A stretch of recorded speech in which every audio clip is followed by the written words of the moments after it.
ionisante, qui est ici le champ électromagnétique créé par la ligne, une régression considérable par rapport à l'état de l'art des autres études épidémiologiques, dans lesquelles on a vu depuis 1979 la finesse d'estimation de la dose augmenter considérablement. Au début, c'est une espèce de code qui vous disait si vous étiez plus ou moins loin de la ligne, des transfos, etc. Ensuite, on a fait des mesures dans la chambre des gosses, à l'école, puis on leur a fait porter un dosimètre. Et enfin, il y a eu une régression déjà avec l'étude de Draper qui prenait la distance aux lignes lors de la naissance de l'enfant, ou que ce soit que l'enfant ait résidé ensuite. Voilà. Alors avec GeoCap, les gens donc retrouvent quasiment le code de câblage de 1979 et pour un coordonné. Et la géolocalisation elle-même est très imprécise. Elle varie entre, la précision varie entre 20 mètres et 1 km. Alors entre 20 mètres et 1 km d'une ligne, j'aime autant vous dire que le champ électromagnétique n'a absolument plus rien à voir. De toute façon, à 1 km, il n'y a plus de... Alors pourquoi c'est comme ça? Parce qu'il y a des erreurs dans le système, et des fois, c'est si vous voulez, le logiciel qui vous donne la latitude et la longitude ne vous donne pas la latitude et la longitude de la maison, mais celle de la boîte aux lettres. Et donc, quand il s'agit de terrains assez grands, en milieu rural, les maisons peuvent être extrêmement éloignées. Tout cela fait l'impasse sur des éléments qui sont essentiels pour savoir l'exposition au champ électromagnétique, notamment la charge de la ligne, la durée, je termine, la durée d'exposition, la présence d'autres sources, et il n'y a aucune validation pour des mesures.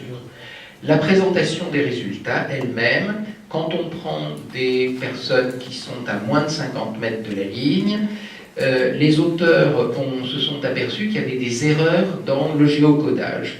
Et donc, ils ont fait des vérifications en faisant des photos ou en allant sur place. Et vous voyez qu'en partant d'un effectif global considérable, on dit quand même près de 3000 cas, 30 000 témoins, ça doit être sérieux, on arrive en fait à 5 cas, 35 témoins. Donc le tableau vous montre le géocodage automatique qui avait des erreurs, et au-dessous, ce que les auteurs ont recueilli en corrigeant ces erreurs. En utilisant des photos, en utilisant Google Earth et en allant faire une vérification. Donc la deuxième ligne est évidemment beaucoup plus précise que la première, et c'est la première que les auteurs ont présentée avec les erreurs qu'ils avaient eux-mêmes constatées, et en expliquant qu'il y avait une augmentation des odds ratios alors que l'odd ratio n'est pas augmenté de façon significative. Voilà, donc vous voyez à quel point c'est important de porter un dosimètre. Voilà l'évolution du champ magnétique de quelqu'un qui porte un dosimètre. Ça varie tout le temps. Et là, on a pris simplement un indicateur qui est un indicateur foireux, et on n'a pas utilisé, on n'a pas fait d'estimation de l'imprécision de cet estimateur.